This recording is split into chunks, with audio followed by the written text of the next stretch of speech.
4 semester वाले ध्यान देंगे। हमने बताया था प्रायिकता के विषय में आप सबको। इस प्रायिकता का क्वेश्चन है, 2 सिक्कों को एक साथ उछालने पर कम से कम एक चित आने की प्रायिकता क्या होगी।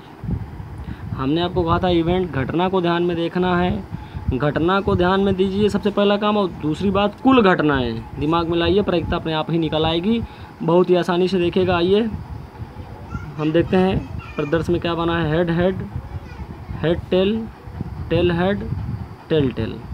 अर्थात जो हमारे पास प्रदर्शन है वो 4, जो कुल घटनाएं हैं वो 4 है। चूँकि कह रहा है 2 सिक्कों को एक साथ उछालने पर कम से कम एक चित आने की प्रायिकता क्या होगी। और उसी के साथ अब देखिए, अब जब एक चित की चर्चा कर रहा है, चित का मतलब है हेड हेड, और टेल का मतलब होता है पट। तो आपको बात अच्छे से पता है, इस क्वेश्चन को ध्यान दीजिएगा। अब देखिए हम बनाते हैं घटना को। एक तो आएगा एक सिक्के पर हेड टेल, 2 सिक्का है भाई, तो एक में आया होगा हेड, एक में आया होगा टेल, दूसरा एक में आया होगा टेल, एक में आया होगा हेड, और एक में आया होगा हेड हेड।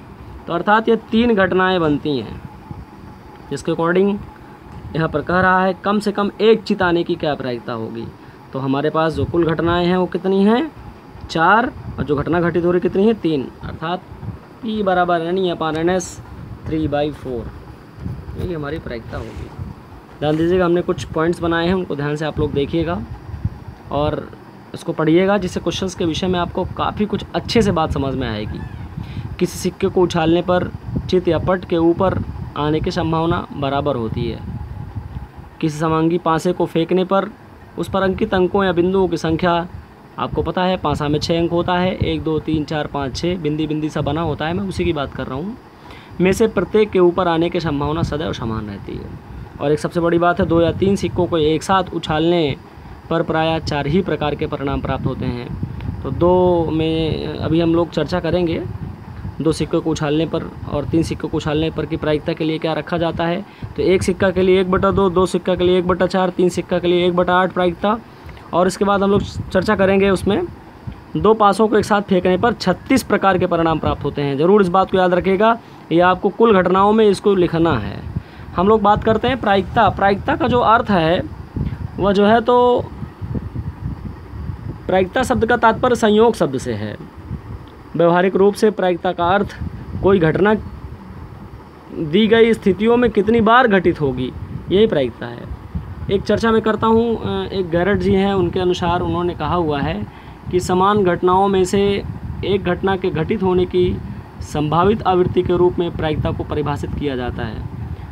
एक सिक्के को उछालने पर आप सबको पता है हेड और टेल प्राप्त होता है। 2 सिक्कों को उछालने पर क्या क्या आ सकता है, हेड हेड आ सकता है, हेड टेल आ सकता है, टेल हेड आ सकता है, टेल टेल भी आ सकता है। 3 सिक्कों को उछालने पर आप देखिए हेड हेड हेड आ सकता है, हेड हेड टेल आ सकता है। सोचिए इस बात को कि क्या क्या आ सकता है, और उसी हिसाब से आप घटनाएं बना सकते हैं, उसमें कुछ बहुत बड़ी दिक्कत की बात नहीं है। हेड टेल हेड हो सकता है, हेड टेल टेल हो सकता है, टेल हेड हेड हो सकता है, टेल हेड टेल हो सकता है, टेल टेल हेड हो सकता है, और टेल टेल टेल हो सकता है। एक बार फिर से हमने यहाँ पर छोटा सा लिखने का प्रयास किया है। हियर हेड का मतलब होता है चित, टेल टेल का मतलब होता है पट। एक सिक्का को उछालने पर जो प्रायिकता रखेंगे 1/2, 2 सिक्का की चर्चा करेगा 1/4, 3 सिक्का को उछालने पर प्रायिकता 1/8। अगर क्वेश्चन में इस तरह देता डायरेक्ट भी आप इस बात को रख सकते हैं। इसी प्रकार यदि किसी पासे को फेंका जाए तो इसमें से 6 संभावित परिणाम प्राप्त होते हैं। यस बराबर 1 2 3 4 5 6, तो 1/6। 2 पासों को फेंका जाए तो 1/36। 2 सिक्कों को उछालने पर क्या परिणाम प्राप्त होंगे, क्वेश्चन है, इसको बहुत ही इंपॉर्टेंट क्वेश्चन है, परीक्षा में आया हुआ है, इसे आप लोग देखिए और लिखने का प्रयास करें। 2 सिक्कों को उछालने पर क्या परिणाम प्राप्त होंगे, तो आप लोग इस जो क्वेश्चंस का आंसर है वो लगाने का प्रयास करिएगा। देखिए हमने किया है 2 सिक्कों को उछालने पर, तो अर्थात head tail, tail head, tail tail और हेड हेड, अर्थात जो हमारे पास परिणाम है वो 4 प्राप्त होंगे। और हम एक तरह से और देख सकते हैं 2 की पावर n बराबर 2 की घात, यहाँ पर n जो है तो वह 2 की घात है, तो 2 दूनिया 4, तो 4 परिणाम प्राप्त होंगे। 2 सिक्का 4 परिणाम, 1 सिक्का 2 परिणाम, 2 सिक्का 4 परिणाम। एक क्वेश्चन से आपको पहले भी आप पढ़े हुए हैं, ये दिया हुआ है 125 × 343 का मान ज्ञात कीजिए। ध्यान दीजिएगा इस पर लिखा हुआ है रूट, और रूट में जो करनी है उसके अंदर 3 लिखा हुआ है। तो आपको इसका मान ज्ञात करना है, अर्थात आपको इसका घनमूल निकालना है।